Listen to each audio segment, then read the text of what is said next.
Hello AppSpy viewers, my name's James and you join me in the extremely tranquil world of Monument Valley. I've been waiting for this game for ages. I saw screenshots a while back and I was impressed. Not only does it look good, nice clean lines, pretty bold colours, it appears to be based on those paintings, or specifically that one painting / drawing that Escher did.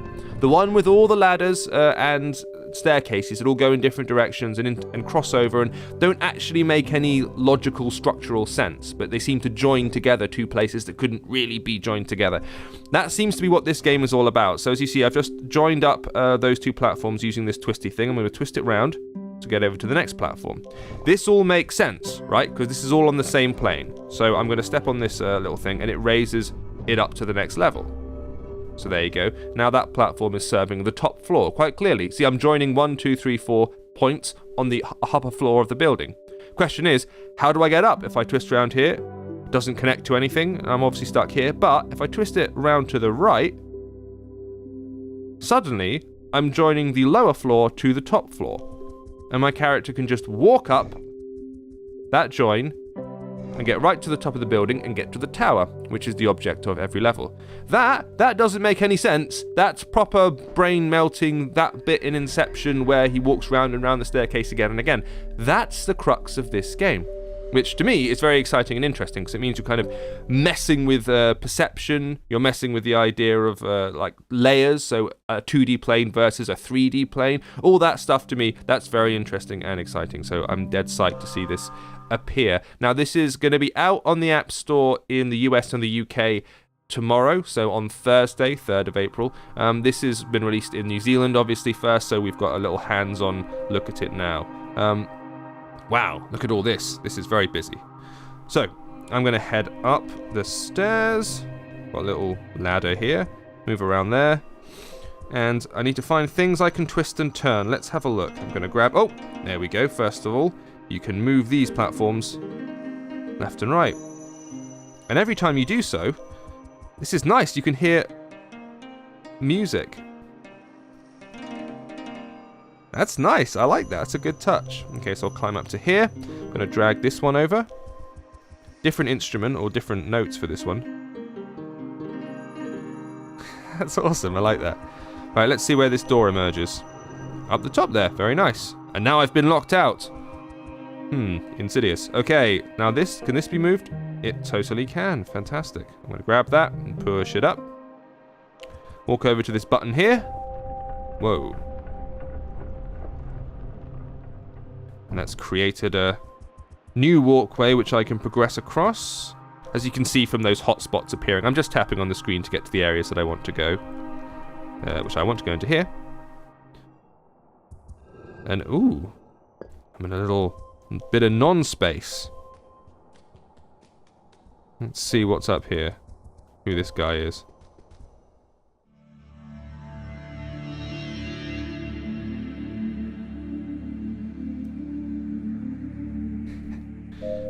It's backstory time.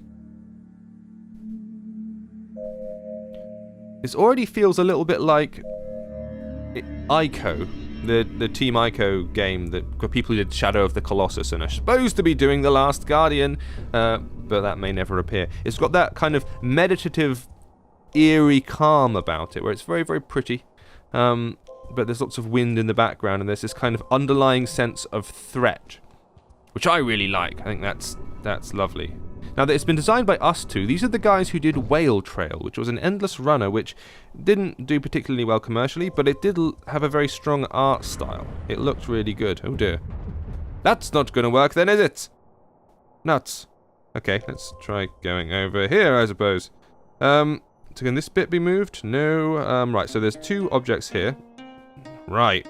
One goes up, the other goes down. Same here, perhaps? Oh, look at that. That's really weird and freaky. So if I get her to stand on that platform, then she will be elevated to the next level. Now look, clearly, those two bits shouldn't join up. Realistically speaking, this pole should be in front of this platform. But it's like it's been pressed into a 2D plane. The same kind of tricks were used in Fez to some degree, where you could manipulate the environment, twist it round and round. Let's get on here. And compress 3D planes into a 2D plane, which kind of messed with everything else. Now if I push this up or down, I can move this on here, and I can push her up to the very top. Ah, but I can't get up here, can I? That's not good. So let's go back down. And let's get over here somehow. So that's it, beautiful. Connect those 2 dots. Push it down, perhaps? No, yes, no? Oh no, push her all the way up, obviously. She'll press the button. And a staircase appears. Very, very nice. And there we go, we've reached the top. Is she going to produce another one of those cubey things? She is. There's another cube in her hat. This one's slightly different, though. I wonder what they're for and what they do. I don't know. Looks like I can send screenshots to Twitter or something, which I'm totally not going to do because I'm not that guy. Bit annoying all that stuff is, I think. So I'm very impressed by the presentation. I am enjoying the ways the puzzles are working out. I do hope there's lots and lots of these, and it just doesn't run out after 4 or 5. Even this is the menu system where you choose levels, the hub. This is nice. I mean, just twisting them around like this. Yeah, it's very, very handsome. I'm going to assume that it continues to rotate round, adding more and more and more numbers, even though there's technically 4 sides. So our character does apparently have a storyline involved somewhere. Told silently, clearly, but there is a plot going on. I like this little crow dude. I've just tapped him and he screamed at me. Right, let's twist this round so I can climb up here. There are even little fish swimming in the sea there underneath. That's very nice. Can this move anywhere? No, now this presumably twists. Oh, look at that. Right, let's have her walk on here. Let's have her twist around. Step on this. It's activated another twisty bit. Move her around here. And look at that, there you go. An impossible triangle, one of those optical illusion triangles. That's awesome. So I'm going to climb her all the way up to the top, give it a twist, and have her enter the final door here. Ooh. Oh, this is lovely. This is fantastic stuff. I am a sort of sucker for the eerie, atmospheric games, but the presentation is so lovely, and it gives you this tremendous sense of, whoa, I'm going sideways! Okay, wasn't expecting that. It's not a button of any kind, is it? Ooh, okay, so she's gonna wander up here, I guess? Wow, now we're getting into seriously Escher territory. Look at this. Right. Oh, this is wonderful. Right, this could be turned, can't it? Yes, it can. I can now move up to this button here.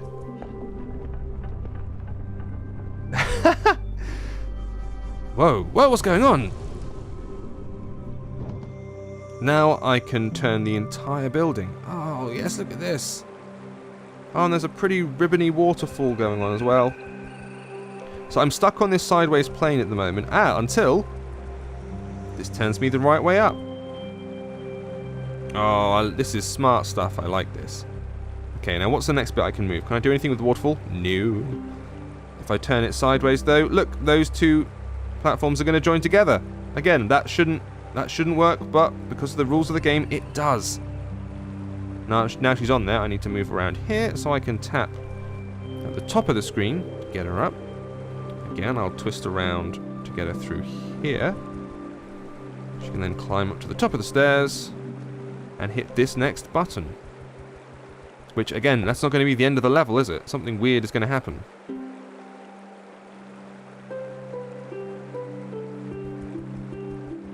Moving over to the next environment.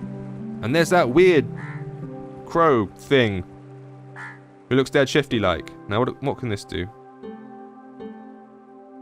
Okay, right, so if I stand on here, and then I guess I can move her and she won't fall off because of mad physics. Brilliant. Let's go up to the top. Now let's move that around so I can go over there.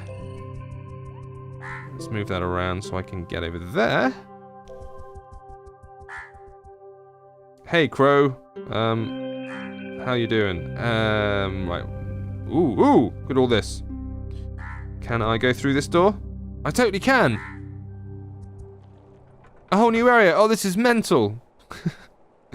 I can see this properly frazzling your brain after you do it for a little while, but I believe that is a good thing. You'll often find games which have an incredible amount of visual polish, and they've been worked on in a very sort of serious-headed way. They're like, no, we're saying something with this, and this isn't just about shooty action, this is about serious things, and we're challenging ideas and perceptions. And often they can look really good and play like crap. That does tend to happen. At the moment, this is playing very well, the controls being so simple and touch-sensitive for moving around the girl, just tapping hotspots, easy. Grabbing the little switches and items and objects to move them, that's easy, like all this stuff. It's instinctive and I'm not having too much trouble with it. So at the moment, it's functioning kind of as well as it looks, which is very, very reassuring. What else can I do here? I'm going to need to move this around again. I've emerged on the top now, so I can move over, clamber to the very top, and there we are. That section is complete. I'm going to leave it there. This is Monument Valley. It will be out tomorrow, April the 3rd.